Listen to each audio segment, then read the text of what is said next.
Assalamualaikum warahmatullahi wabarakatuh. Bapak, Ibu, saudara-saudara sebangsa setanah air, pagi tadi saya telah memimpin rapat terbatas secara virtual tentang Undang-Undang Cipta Kerja bersama jajaran pemerintah dan para gubernur. Dalam undang-undang tersebut terdapat 11 klaster yang secara umum bertujuan untuk melakukan reformasi struktural dan mempercepat transformasi ekonomi. Adapun klaster tersebut adalah urusan penyederhanaan perizinan, urusan persyaratan investasi, urusan ketenagakerjaan, urusan pengadaan lahan, urusan kemudahan berusaha, urusan dukungan riset dan inovasi, urusan administrasi pemerintahan, urusan pengenaan sanksi, urusan kemudahan pemberdayaan dan perlindungan UMKM, urusan investasi dan proyek pemerintah, serta urusan kawasan ekonomi. Dalam rapat terbatas tersebut, saya tegaskan mengapa kita membutuhkan Undang-Undang Cipta Kerja. Pertama, setiap tahun ada sekitar 2,9 juta penduduk usia kerja baru, anak muda yang masuk ke pasar kerja, sehingga kebutuhan atas lapangan kerja baru sangat-sangat mendesak. Apalagi di tengah pandemi, terdapat kurang lebih 6,9 juta pengangguran dan 3,5 juta pekerja terdampak pandemi COVID-19. Dan sebanyak 87% dari total penduduk bekerja memiliki tingkat pendidikan setingkat SMA ke bawah, di mana 39% berpendidikan sekolah dasar. Sehingga perlu mendorong penciptaan lapangan kerja baru, khususnya di sektor padat karya. Jadi, Undang-Undang Cipta Kerja bertujuan untuk menyediakan lapangan kerja sebanyak-banyaknya bagi para pencari kerja serta para pengangguran. Kedua, dengan Undang-Undang Cipta Kerja akan memudahkan masyarakat, khususnya usaha mikro kecil, untuk membuka usaha baru. Regulasi yang tumpang tindih dan prosedur yang rumit dipangkas. Perizinan usaha untuk usaha mikro kecil, UMK, tidak diperlukan lagi, hanya pendaftaran saja. Sangat simpel. Pembentukan PT atau perseroan terbatas juga dipermudah. Tidak ada lagi pembatasan modal minimum. Pembentukan koperasi juga dipermudah.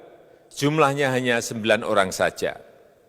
Koperasi sudah bisa dibentuk. Kita harapkan akan semakin banyak koperasi-koperasi di tanah air. UMK, usaha mikro kecil, yang bergerak di sektor makanan dan minuman.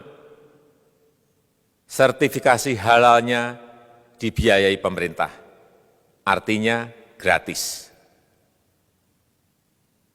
Izin kapal nelayan penangkap ikan misalnya, hanya ke unit kerja Kementerian KKP saja. Kalau sebelumnya harus mengajukan ke Kementerian KKP, Kementerian Perhubungan, dan instansi-instansi yang lain. Sekarang ini cukup dari unit di Kementerian KKP saja. Ketiga, Undang-Undang Cipta Kerja ini akan mendukung upaya pencegahan dan pemberantasan korupsi. Ini jelas karena dengan menyederhanakan, dengan memotong, dengan mengintegrasikan ke dalam sistem perizinan secara elektronik, maka pungutan liar, pungli dapat dihilangkan. Namun, saya melihat adanya unjuk rasa penolakan Undang-Undang Cipta Kerja yang pada dasarnya dilatar belakangi oleh disinformasi mengenai substansi dari undang-undang ini dan hoax di media sosial. Saya ambil contoh, ada informasi yang menyebut tentang penghapusan UMP, upah minimum provinsi, UMK, upah minimum kota kabupaten, UMSP, upah minimum sektoral provinsi. Hal ini tidak benar, karena faktanya upah minimum regional, UMR, tetap ada. Ada juga yang menyebutkan bahwa upah minimum dihitung per jam. Ini juga tidak benar. Tidak ada perubahan dengan sistem yang sekarang. Upah bisa dihitung berdasarkan waktu dan berdasarkan hasil. Kemudian adanya kabar yang menyebutkan bahwa semua cuti sakit, cuti kawinan, cuti khitanan, cuti baptis, cuti kematian, cuti melahirkan, dihapuskan. Dan tidak ada kompensasinya. Saya tegaskan juga ini tidak benar. Hak cuti tetap ada dan dijamin.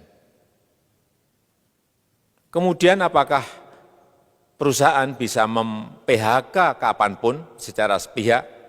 Ini juga tidak benar.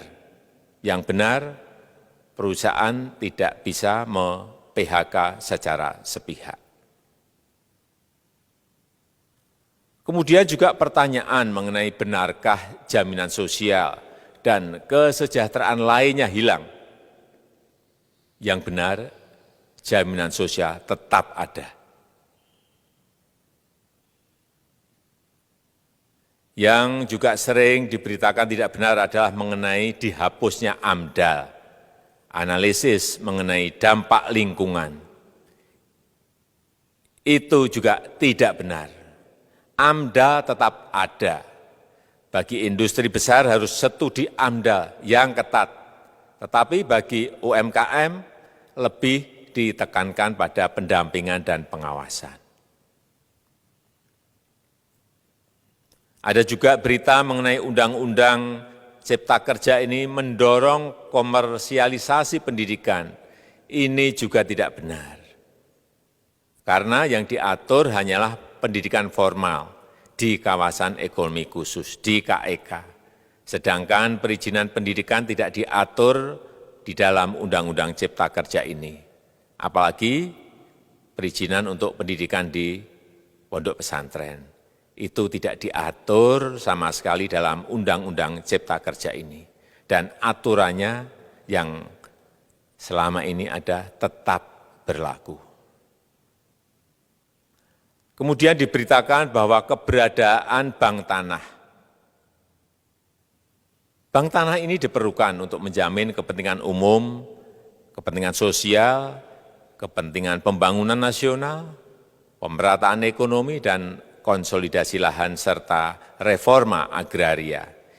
Ini sangat penting untuk menjamin akses masyarakat terhadap kepemilikan tanah, kepemilikan lahan, dan kita selama ini tidak memiliki bank tanah.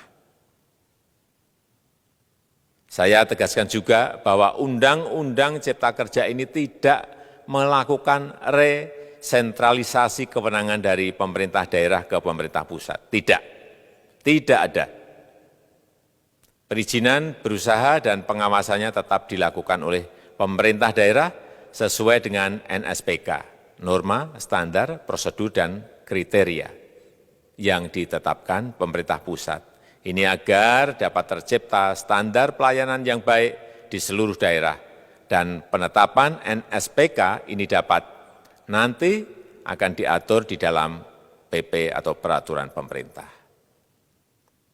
Selain itu, kewenangan perizinan untuk non-perizinan berusaha tetap ada di Pemda, sehingga tidak ada perubahan. Bahkan kita melakukan penyederhanaan, melakukan standarisasi jenis dan prosedur berusaha di daerah. Dan perizinan berusaha di daerah diberikan batas waktu. Ini yang penting di sini. Jadi ada service level of agreement.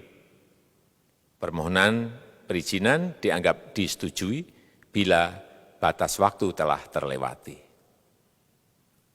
Saya perlu tegaskan pula bahwa Undang-Undang Cipta Kerja ini memerlukan banyak sekali peraturan pemerintah atau PP dan peraturan presiden atau Perpres. Jadi setelah ini akan muncul PP dan Perpres yang akan kita selesaikan paling lambat 3 bulan setelah diundangkan. Kita pemerintah membuka dan mengundang masukan-masukan dari masyarakat dan masih terbuka usulan-usulan dan masukan dari daerah-daerah. Pemerintah berkeyakinan melalui Undang-Undang Cipta Kerja ini jutaan pekerja dapat memperbaiki kehidupannya dan juga penghidupan bagi keluarga mereka. Dan kalau masih ada, jika masih ada ketidakpuasan terhadap Undang-Undang Cipta Kerja ini, silahkan mengajukan uji materi atau judicial review melalui MK, Mahkamah Konstitusi. Sistem ketatanegaraan kita memang mengatakan seperti itu. Jadi, kalau masih ada yang tidak puas dan menolak, silahkan diajukan uji materi ke MK. Saya rasa itu yang bisa saya sampaikan pada kesempatan yang baik ini. Terima kasih. Wassalamualaikum warahmatullahi wabarakatuh.